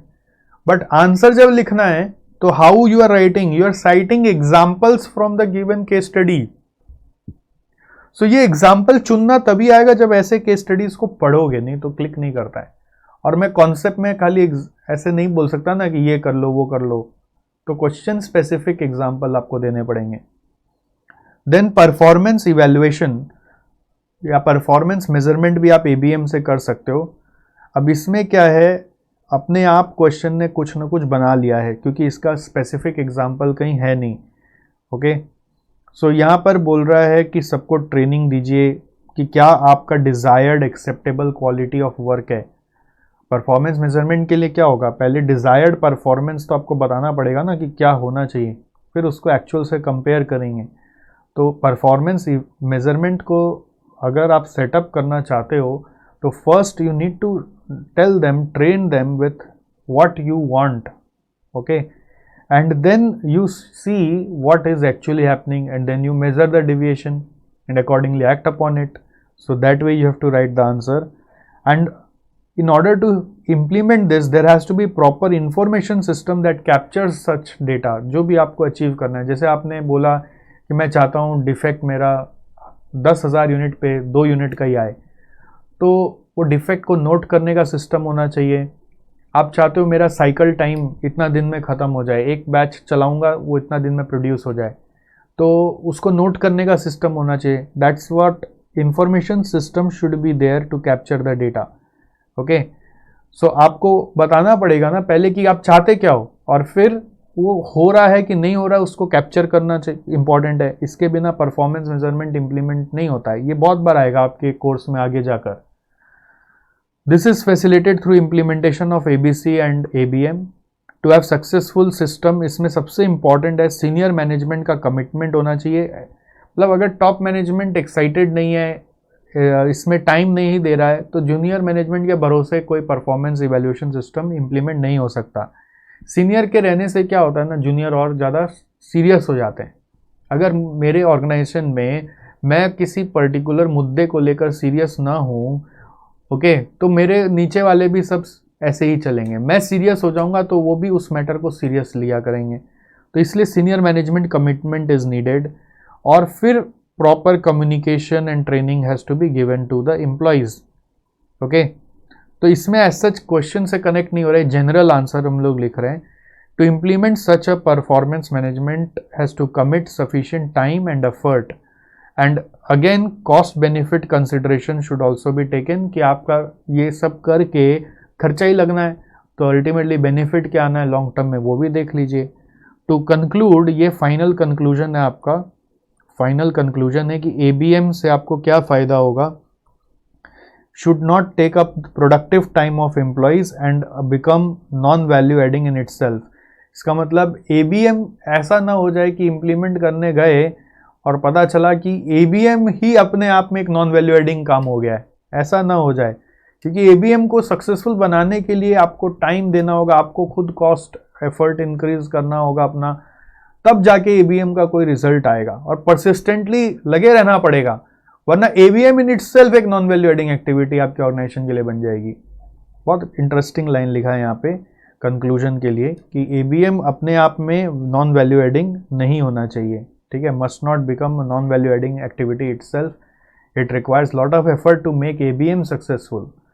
इसको मैं अपनी भाषा में क्या बोलता हूँ पता है, एक कंपनी जो ये चीज़ करती है उससे उसका इम्प्रूवमेंट तो होगा ही, बट जैसे आप मान लीजिए मैं एक सीनियर मैनेजमेंट हूँ, मेरे कोई कीड़ा काट गया, कहीं से सुन लिया वेबिनार से कि एबीएम अपने यहाँ पे इम्प्लीमेंट करने से ना बहुत फ़ायदा होगा, प्राइसिंग सही हो जाएगा, वैल्यू एडिंग एक्टिविटी रहेगा, नॉन वैल्यू एडिंग हट जाएगा, ठीक है, परफॉर्मेंस इवैल्यूएशन भी कर पाएंगे, तो मैंने ठान लिया कि चल इम्प्लीमेंट करते। अब जब ऐसे कुछ नया लेके आता हूँ ना, सबसे पहला चीज़ शुरू होता है, एम्प्लॉय लोग रेजिस्ट करते हैं, एम्प्लॉय रेजिस्टेंस आता है, अरे ये क्या ले आया, अरे यार ये क्या रूटीन वर्क से टाइम नहीं मिल रहा है, जल्दी जाना है, देर से आना है उनको तो, और फिर एक नया चीज़ नया कंपनी करना चाह रहा है, ये सब क्यों करना चाह रहा है, उनको ये सब चीज़ का बड़ा परेशानी है, ठीक है। तो इसके लिए क्या करना चाहिए, फिर इसके लिए क्या करना चाहिए, इसके लिए अब इन लोगों को मोटिवेशन दीजिए, ट्रेनिंग दीजिए, बताइए इसका फ़ायदा क्या है, हम लोग चाहते क्या हैं, हम लोग कहाँ पे पहुँचेंगे। अब क्या होता है, जैसे एम्प्लॉय सोचता है ना कि मेरा रूटीन जॉब में, मैं रूटीन जॉब में जाऊं कि ये सब आपसे ज्ञान लेने आऊं, वो बैलेंस नहीं कर पाता है। तो सबसे बड़ा प्रॉब्लम हम लोग के पास भी आता है, हम लोग भी सीनियर मैनेजमेंट कोई खाली थोड़ी बैठे रहते हैं, तो हम लोग के पास भी रूटीन जॉब्स होते हैं, हम लोग को रूटीन जॉब भी करना होता है, प्लस हम लोग ये एक्स्ट्रा एक चाप ले लेते हैं, और जैसे ही एक्स्ट्रा चाप लेते हैं तो एम्प्लॉय लोग का मैनेजमेंट बढ़ जाता है, बिकॉज ये लोग सबसे पहले भागना शुरू करते हैं कि हम लोग को ना पकड़ ले नया चीज़ को लेकर, ठीक है। तो इस तरह का कोई भी प्रोसेस जब सीनियर मैनेजमेंट पिकअप लेता है ना, तो स्ट्रेस बढ़ जाता है, इसके यहाँ पर मेरे यहाँ होता है, इसलिए मैं आपको बता रहा हूँ। तो मैं बोलता हूँ, मेरी जीवन का थ्योरी है, आ बैल सुने होंगे आप, आ बैल मुझे मार, ये मुहावरा आपने सुना होगा, आ बैल मुझे मार, मतलब हम लोग कुछ ऐसा कारनामा कर लेते हैं जिससे आ बैल मुझे मार वाला थ्योरी हो जाता है, मतलब लाल कपड़ा लेके खुद ही पहन के खड़े हो गए बैल के सामने और आओ मुझे मारो जानबूझ के। मतलब कौन बोला था एबीएम लाने, चल रहा था ना कंपनी सही सही, बट क्या होता है ना, देखो लॉन्ग टर्म और शॉर्ट टर्म बहुत अलग चीज़ होता है। एक बिजनेसमैन वही आगे जाता है जो लॉन्ग टर्म से अपने बिजनेस को देखता है कि मैं ऐसे चला रहा हूँ तो कितना साल तक चलेगा, और अगर और ज़्यादा साल तक चलाना है तो मेरे को नया टेक्निक्स लगाना ही पड़ेगा। तो एबीएम वगैरह आपको लॉन्ग रन सस्टेनेबिलिटी देगा, तो उसके लिए आज आपको और ज़्यादा परिश्रम करना पड़ेगा, बैल से मार खाना पड़ेगा। मेरा जीवन ऐसा ही है, मैं तो बहुत बार अपना इंस्टीट्यूट में सबको बोलता हूँ कि मेरा जीवन है आ बैल मुझे मार वाला जीवन। क्यों? क्योंकि जैसे ही मैं खाली होता हूँ अपने रूटीन जॉब से, थोड़ा सा हल्का होता हूँ, उसके पहले ही मैं कुछ एक नया इनिशिएटिव लेके काम करने लग जाता हूँ, एंड वो जीवन हो जाता है आ बैल मुझे मार वाला जीवन, ठीक है। चलिए गुड, बढ़िया है, आप लोग का भी बीच बीच में अच्छा अच्छा कमेंट आ रहा है, मुझे बड़ा अच्छा लग रहा है।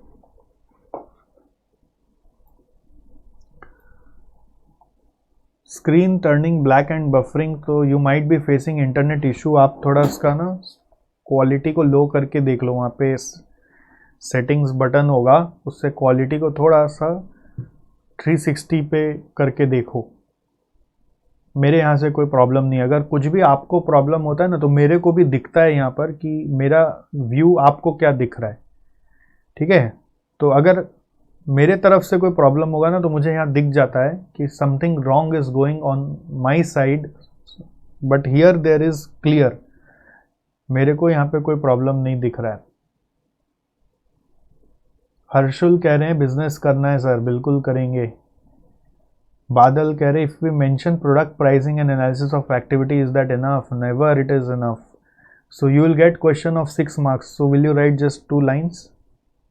Resistance to change, yes. Employee awareness, yes, very good. Mission और vision, mission और vision यहाँ पे ऐसे नहीं आ रहा, कनेक्ट नहीं हो रहा. आमदनी अठन्नी खर्चा रुपया वाली बात हो गई सर. बोल सकते हैं, मैं बोलता हूँ हाँ बैल मुझे मार, ठीक है. चलिए गुड, मज़ा आता है, लेकिन पढ़ के आप देखो मज़ा आता है, लगता है हाँ यार सही चीज़ है, बट क्या अब ये इतना याद रह जाए, हम ऐसे लिख पाएँ, उसके लिए हमें स्ट्रगल करना है. कहानी सुनना है, इंटरेस्ट लेना है, मज़ा आ रहा है, बढ़िया लग रहा है, बट चैलेंजेस इसको बार बार दोहराना है और पैटर्न को पकड़ना है, इस पर आपको काम करना है. ठीक है दोस्त. तो friends, I am now switching to last part of this chapter. I am switching to last part of this chapter. Please come to point number 13. Please come to point number 13. Variance analysis under ABC. Variance analysis under ABC.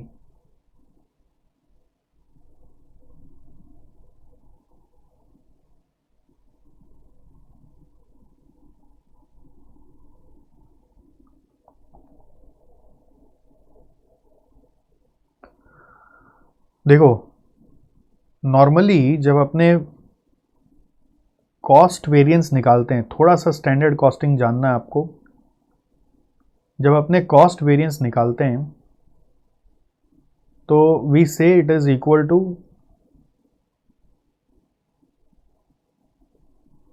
3 parts. One is we call as cost variance.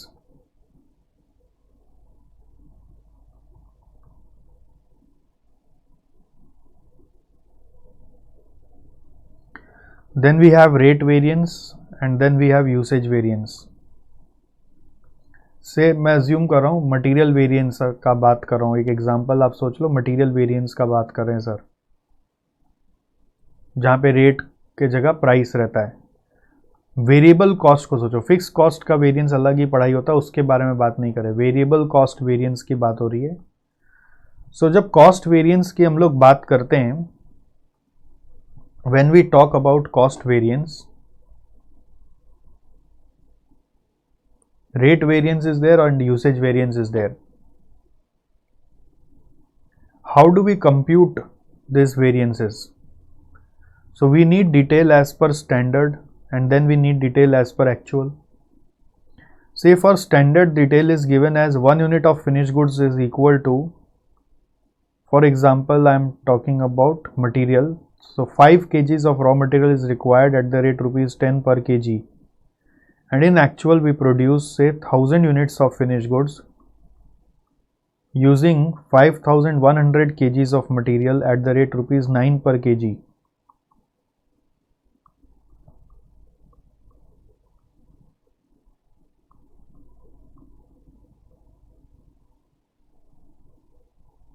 ठीक है. So first thing that we do is we cannot compare this standard with actual directly because standard is for 1 unit and actual is for 1000 units.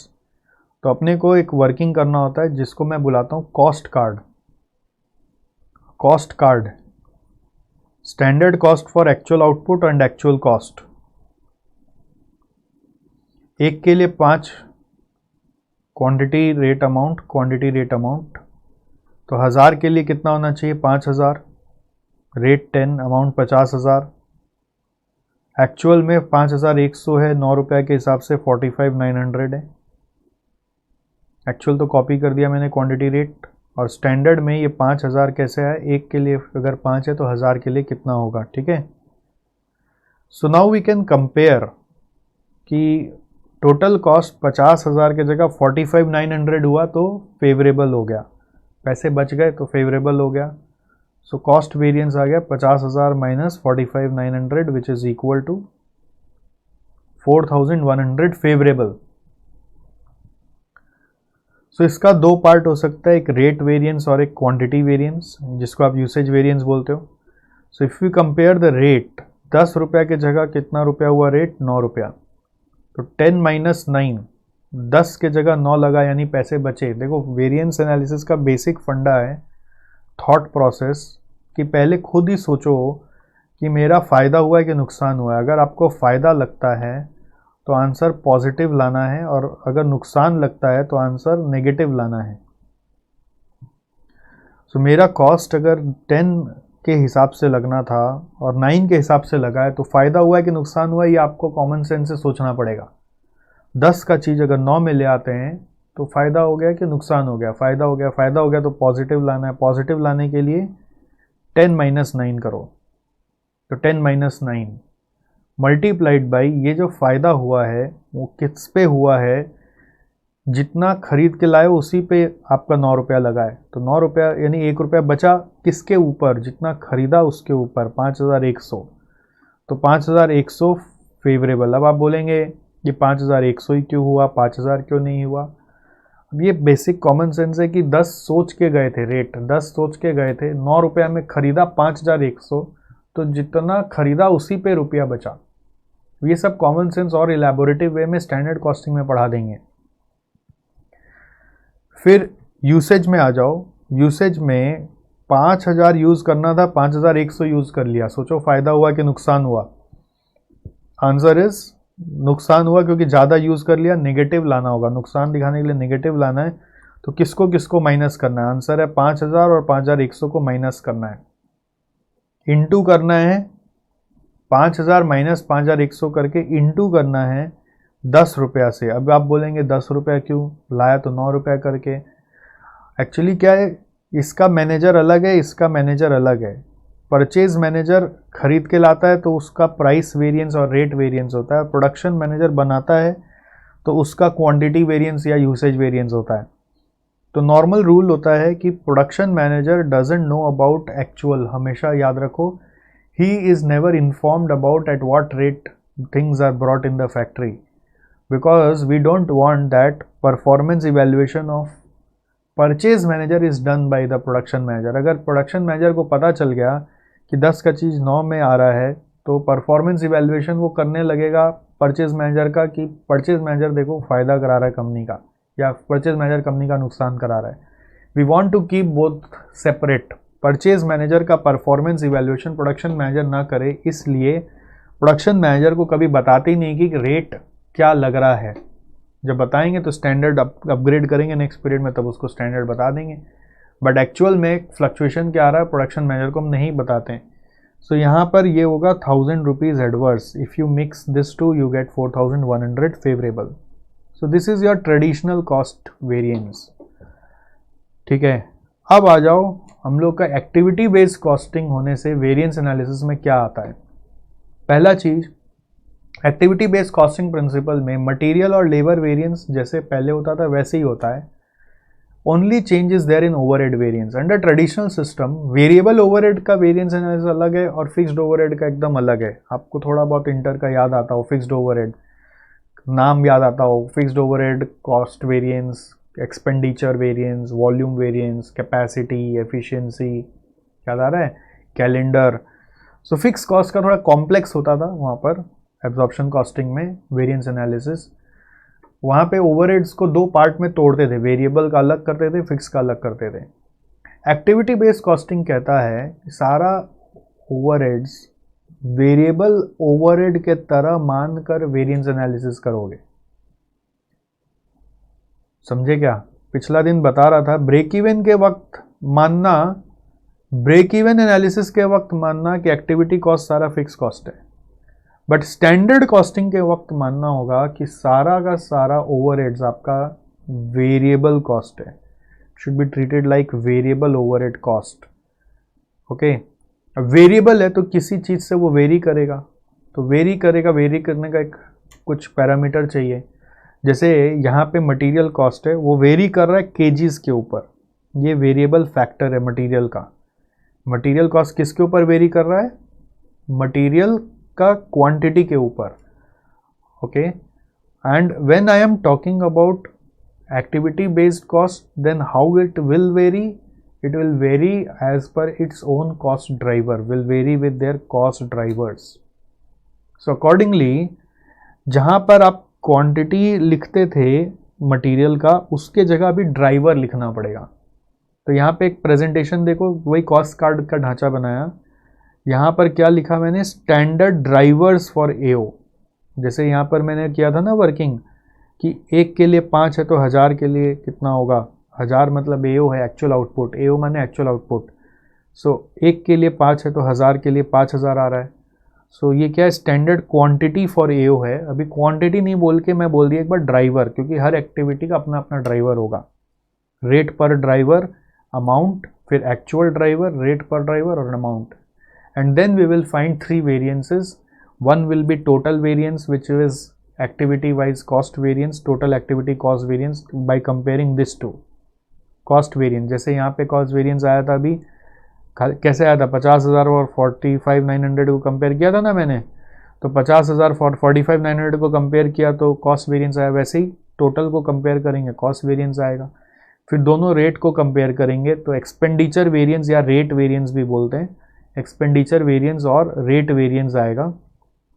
Okay, so rate को compare करके किससे multiply करोगे, actual driver से। Actual से क्यों multiply करते हो, यहाँ पे भी थोड़ा सा समझाया था ना कि यहाँ पे क्यों मैं 5100 मल्टीप्लाई किया। इसका रीज़न है कि जो 1 रुपये का सेविंग्स आया वो जितना पे खरीदा मैं उतना पे ही आया। सो इनटू एक्चुअल ड्राइवर। और फिर एफिशिएंसी वेरिएंस प्रोडक्शन मैनेजर से जुड़ा हुआ है, तो उसका क्या सिखाया था, दोनों केजी को माइनस करके स्टैंडर्ड रेट से मल्टीप्लाई करना है, तो इनटू स्टैंडर्ड रेट।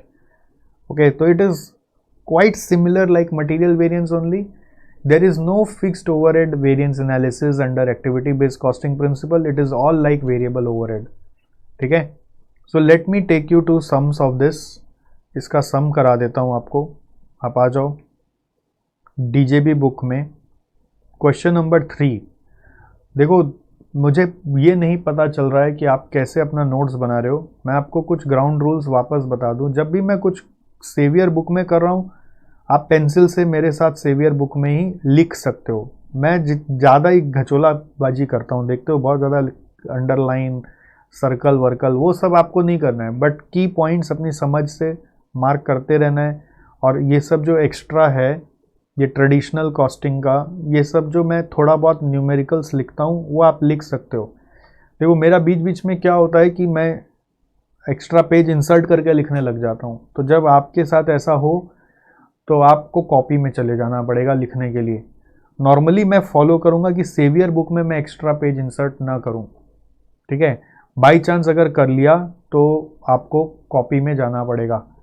मैं जनरली नहीं करूँगा, 100 में से 99% मैं सेवियर बुक में जब कुछ काम करूँगा तो मैं इसी सोच से कर रहा हूँ कि आप भी as it is saviour book का नोटिंग कर लेंगे कि जैसे मैंने यहाँ पे सेवियर में इतना चीज़ लिखा तो आप भी सेवियर बुक में इतना कुछ लिख लेंगे, ये मैं एक्सपेक्ट कर रहा हूँ। ओके, और अगर सेवियर बुक में कुछ एक्स्ट्रा लग रहा है लिखा हुआ, जैसे अब ये मेरे हिसाब से आपको नोटिंग नहीं भी करने से चलता है। क्यों? क्योंकि आप देखिए ना, जो याद रखने का वो यही है। अब फिर भी आपका मन नहीं मानता है बहुत बार कि नहीं सर जो लिख रहे हैं हमको लिखना है, तो आप यहीं पे लिख लीजिए। जैसे सेवियर बुक में मैं एक्स्ट्रा पेज इंसर्ट करके लिख रहा हूँ तो उस चीज़ को फिर कॉपी में लिखना पड़ेगा। आप उस चीज़ पे बस ध्यान रखिए अपना प्रोसेस। ओके, और अब दिव्य जड़ी बूटी बुक का जो वर्किंग करता हूँ मैं ज़्यादातर आप देखोगे बुक में ही कर देता हूँ, तो आप भी बुक में कर लो मेरे साथ साथ। बट आपसे उम्मीद ये होगा कि जैसे क्लास ख़त्म हो एक बार फेयर कर लेना कॉपी में। ओके, फेयर कर लेने से क्या है, ग्रिप आ जाएगा। कॉपी में कर लेना, और जब भी कॉपी में करोगे कॉपी नंबर पेज नंबर यहाँ पे ज़रूर मेंशन कर देना, जिससे आपको खुद का रेफरेंस के लिए भी काम आएगा। ओके, तो यहाँ पर क्या हो रहा है देखिए, N&S कंपनी है, is a multiple product manufacturer. NSC produces the units and all overheads are associated with the delivery of units to its customers. We have budget and actual, so overheads are given, output is given, customer deliveries are given. बोल रहा है calculate करो efficiency variance और expenditure variance, यानी वही दो variance नीचे वाला, बाय अडॉप्टिंग ABC अप्रोच। अब यहाँ पे क्या लिखा है, produces the unit and all overheads are associated with the delivery of units to its customer. So this is indicating the cost driver. Overheads are associated with number of deliveries. Okay, तो this is our cost driver. So what is the trick here? First you need to prepare the cost card. अब यहाँ पे जिस तरह से solution दिया हुआ उससे मज़ा नहीं आता करने में. कॉस्ट कार्ड में होगा स्टैंडर्ड कॉस्ट फॉर एओ और एक्चुअल कॉस्ट. अब आप ये मेरे साथ डीजेबी बुक में भी ऐसे ही लिख के कर सकते हो. स्पेशियस लगे तो यहाँ कर लेना, थोड़ा सा क्लमजी हो रहा हो तुरंत अपना इंटेलिजेंस लगा के कॉपी में चल जाना. ये मैं बार बार बोल नहीं पाता हूँ, बट आपको अपना ध्यान रखना है. ड्राइवर्स, रेट और अमाउंट. ड्राइवर्स, रेट और amount.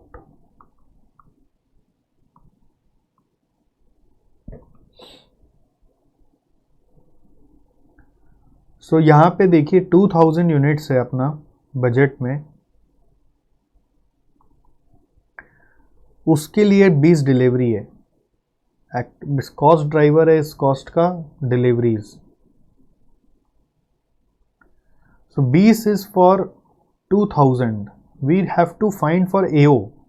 So how much it should be for 2100? 20 by 2000 into 2100. This is coming 21. This is coming 21.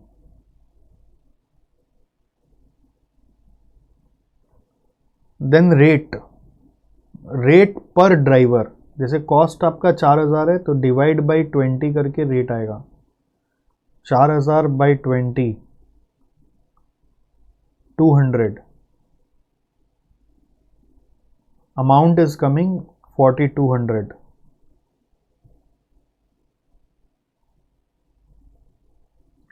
Actual में ड्राइवर है 19, अमाउंट है 3900. रेट निकाल लो आप, डिवाइड करो, रेट आ जाएगा 3900 by 19,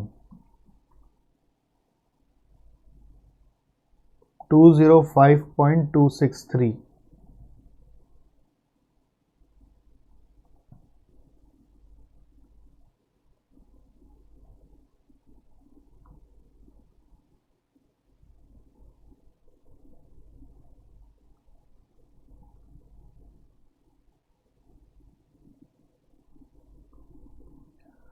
Now you can find the two variances. First question is asking efficiency variance. So in efficiency you will compare the quantity, which is the number of drivers. 21 के जगह 19 use हुआ तो बचा रुपया. 21 के जगह 19 यूज़ हुआ तो रुपया बचा. फ़ायदा हुआ. फ़ायदा दिखाने के लिए पॉजिटिव, पॉजिटिव दिखाने के लिए 19 माइनस 21 से नेगेटिव हो जाएगा. 21 minus 19 into standard rate 200. So this is coming 400 favorable. And second is expenditure variance, जिसमें आप रेट कंपेयर करोगे. So it is 200 minus 205.263 into 19.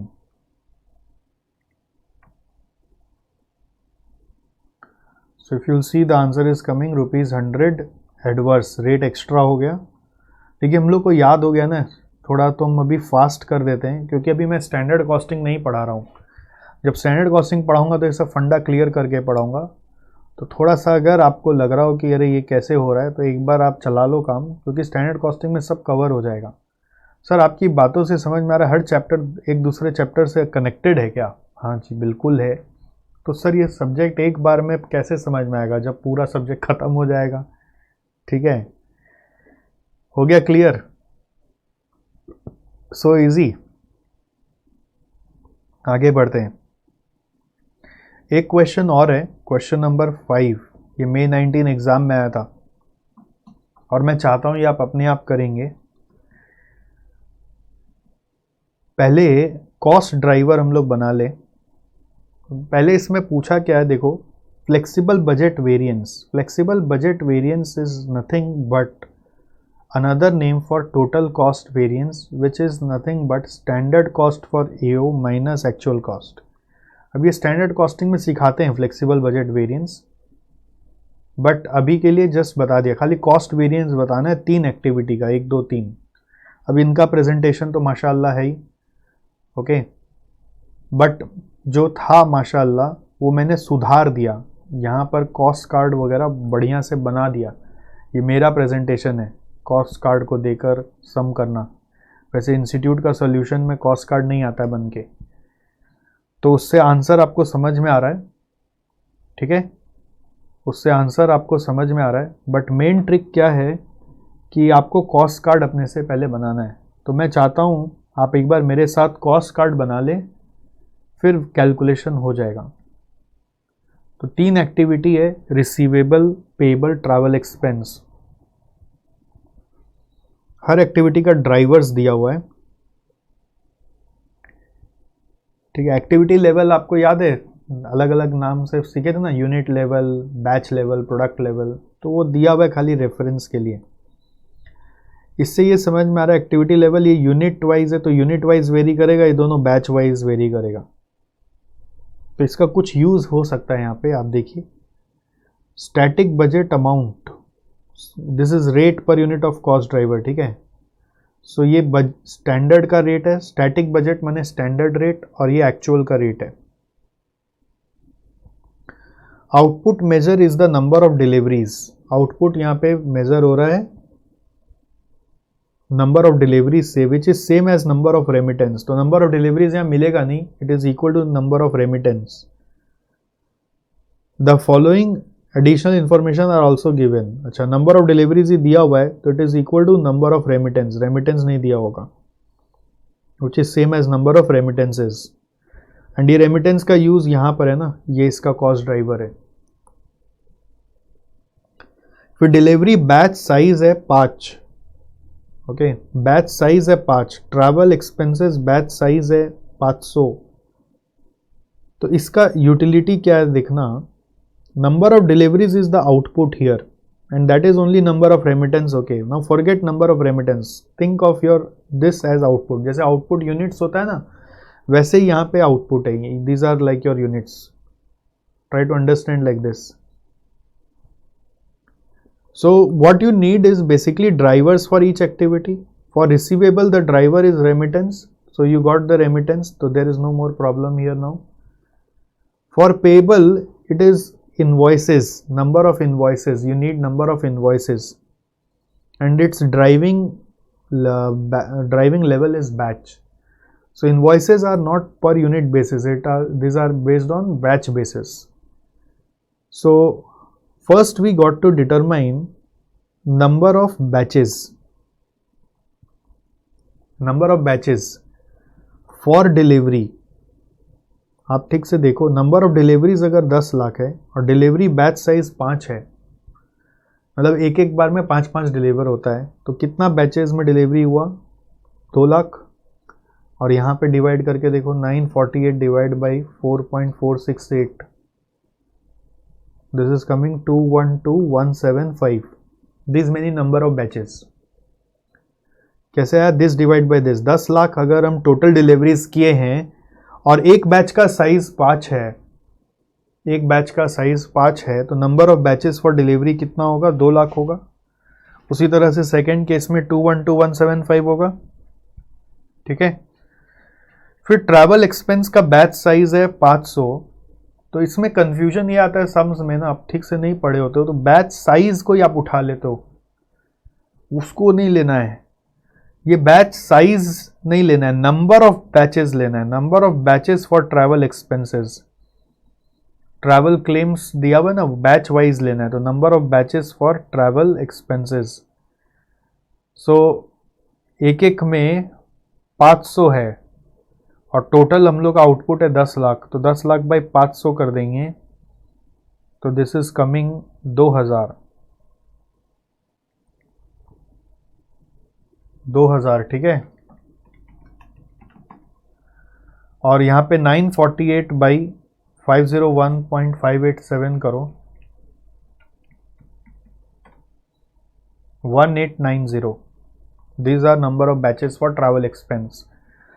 सो अभी क्या हुआ, अब क्लैरिटी आ गया क्वेश्चन में कि रिसीवेबल एक्टिविटी का ड्राइवर है नंबर ऑफ रेमिटेंस जो दिया हुआ है यहाँ पे। फिर पेएबल एक्टिविटी का ड्राइवर है इनवॉइसेस, जिसका एक्टिविटी लेवल है बैच लेवल, तो नंबर ऑफ इनवॉइसेस अगर मुझे जानना है तो number of batches for delivery मुझे लेना पड़ेगा, क्योंकि और कोई यहाँ पर इनवॉइस का कोई एज सच दिया हुआ नहीं है, तो मान रहे कि इनवॉइस बैच वाइज है और नंबर ऑफ बैचेस ये इनवॉइस के लिए यूज होगा।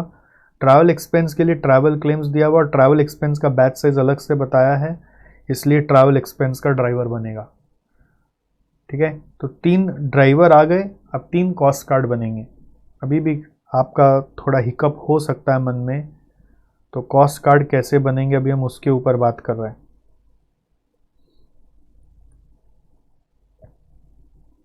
कॉस्ट कार्ड बनाना सिखा दे रहा हूँ, क्योंकि आपका सिंस अभी स्टैंडर्ड कॉस्टिंग किया हुआ नहीं है ना, तो थोड़ा हिकअप हो सकता है। स्टैंडर्ड कॉस्टिंग करने के बाद ये सब हिकअप हमेशा के लिए ख़त्म।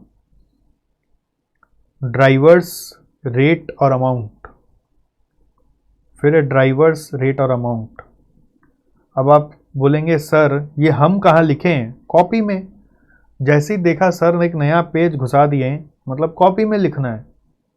या फिर अगर आप फॉलो करना चाहें तो फॉलो भी कर सकते हैं, क्योंकि यहाँ पर जो मैंने प्रेजेंटेशन दिया हुआ है चेंज कर दिया ना। ड्राइवर ये मैं बनाना सिखा रहा हूँ। ठीक है, ड्राइवर रेट अमाउंट ये सब कैसे आ रहा है यही बनाना सिखा रहा हूँ। तो इसमें थोड़ा बहुत ध्यान देने का चीज़ है कि जो भी कुछ यहाँ पे लिखते हैं ना, वो फॉर एक्चुअल आउटपुट लिखते हैं। सो पहला एक्टिविटी है रिसीवेबल्स एक्टिविटी। सो आपको बोलना है number of remittances for actual output.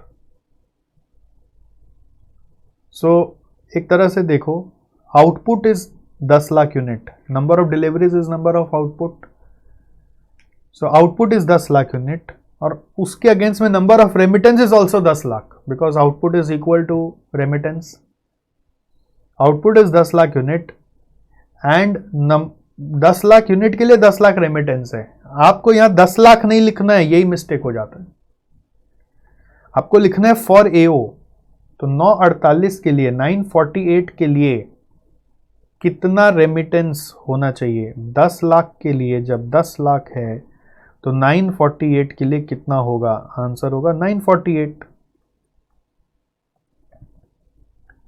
Standard for AO लेना है। AO is our 948 output and remittance is 10 lakh for 10 lakh, तो 948 के लिए 948। रेट स्टैटिक रेट दिया हुआ है 6.39, मल्टीप्लाई करोगे अमाउंट आएगा। एक्चुअल में जो दिया हुआ है रेमिटेंस वही लेना है। एक्चुअल रेमिटेंस 948 है और रेट आपको ऊपर में दिया हुआ है 7.5, मल्टीप्लाई करके अमाउंट आएगा। और क्वेश्चन में फ्लेक्सिबल बजट वेरिएंस मांगा, मतलब बस total cost variance which is this minus this, हो जाएगा आपका काम। अब पेबल्स में आ जाओ। Why not divided by 2 lakh. अच्छा, रिसीवेबल में बैच साइज का कोई रोल नहीं है, ये यूनिट लेवल एक्टिविटी है, तो इसको डायरेक्ट यूनिट से कनेक्ट किया। ये number of deliveries is like number of units here. ठीक है, receivable is your output level activity, unit level, so it has relation with unit only.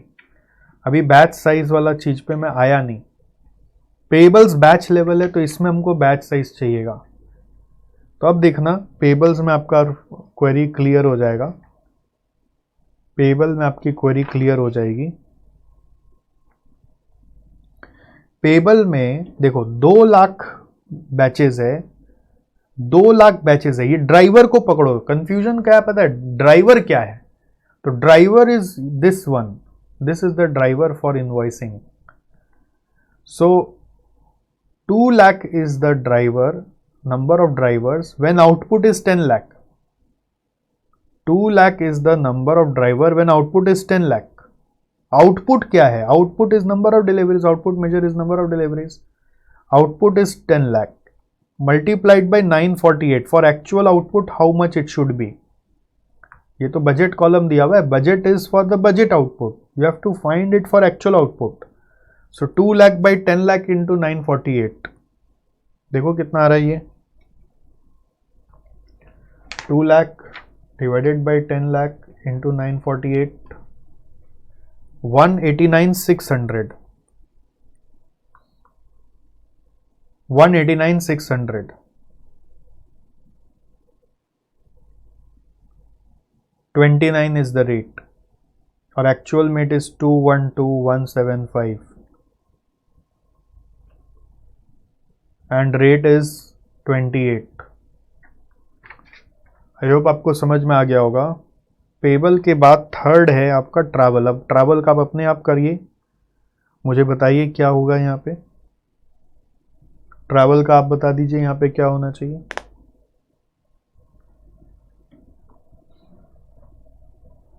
Travel का आप बता दीजिए यहाँ पे क्या होना चाहिए.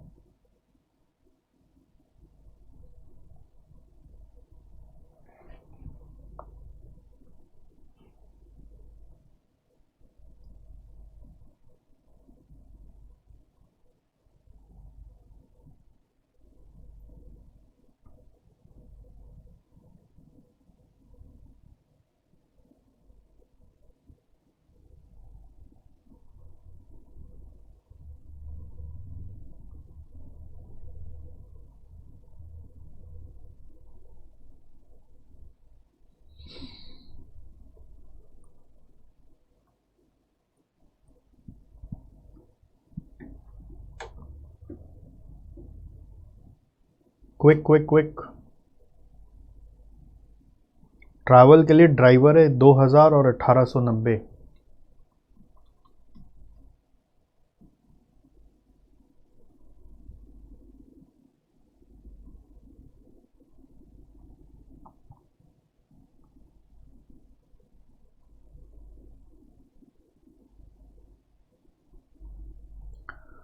So we have here 2000 is for 10 lakh units.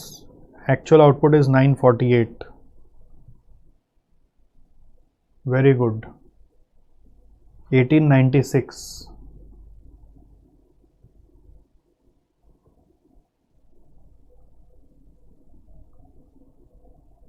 1896. Very good. और रेट आपको मालूम ही है, रेट तो दिया हुआ है 76 टिक, और यहाँ पर एक्चुअल है 1890 और रेट है 74 टिक. हो गया. सो बस आपको दोनों माइनस करना, आपका काम हो जाएगा. ओके, तो ये मैंने समझा दिया आपको. आप सॉल्यूशन नीचे देख भी सकते हो, सब सही किया हुआ, एकदम परफेक्ट. क्लियर है.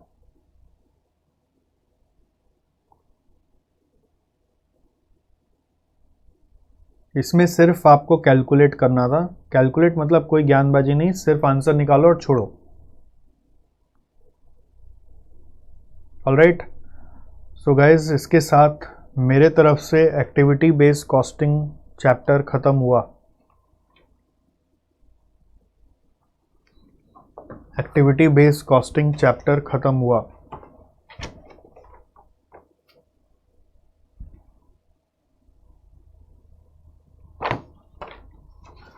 कोई क्वेश्चन है आपका तो जल्दी से डाल दीजिए.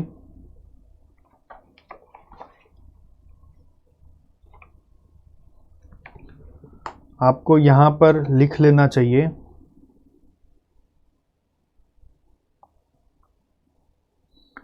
जैसे हर कॉन्सेप्ट के बाद मैं कौन सा क्वेश्चन करा रहा हूं, यहां पे लिख देना चाहिए डीजेबी कराए सर क्वेश्चन 3 क्वेश्चन 5. इसके बाद ब्रेक इवन के बाद लिए कराया मैंने DJB question 1.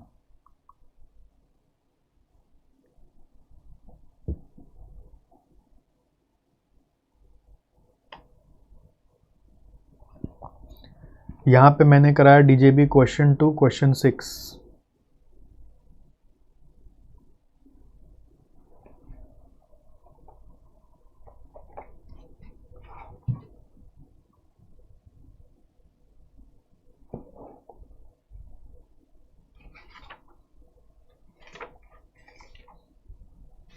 And question 4 was your home task based on this understanding only. तो डीजेबी का क्वेश्चन 2, 4, 6 यहाँ पे हो गया, 1 यहाँ पे हो गया, 3, 5 यहाँ पे हो गया.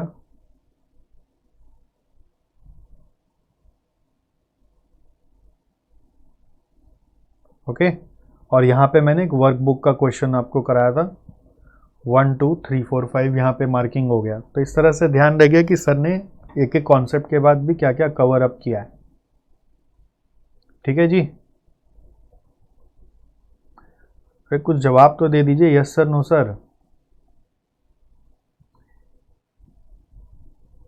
तो हम आगे बढ़ें।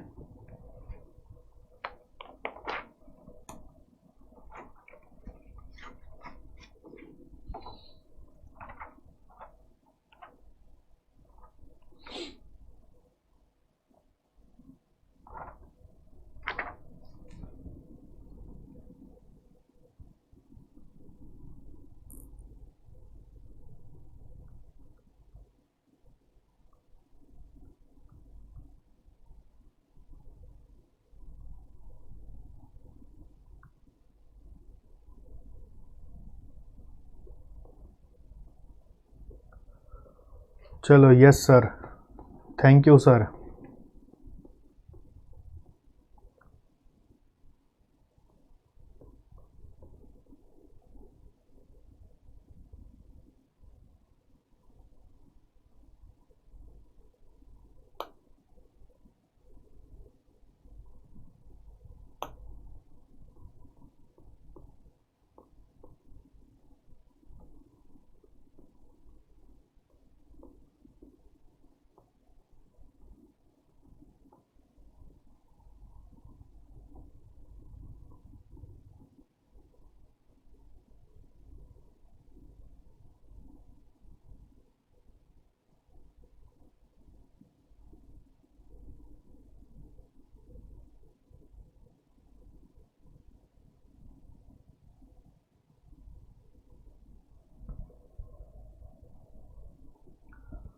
Yes, DJB and workbook are sufficient. You need to revise DJB thoroughly because just learning the concepts from Savior is not enough. You need to know how to write the questions. So guys, what I am doing is I am closing this video. Okay, आप एक बार app में बाहर आ जाओ और देखना strategic analysis of operating income chapter है, उसमें घुसना। मैं उसमें अभी नेक्स्ट क्लास स्टार्ट करूँगा। मैं ये वीडियो को बंद कर रहा हूँ और आप strategic analysis of operating income वाला वीडियो में एंट्री करो। मिलते 2 मिनट के बाद उस पर्टिकुलर चैप्टर में। ठीक है, इसको आप ऑफ कर दो और एंट्री मारो स्ट्रेटेजिक एनालिसिस वाला चैप्टर में।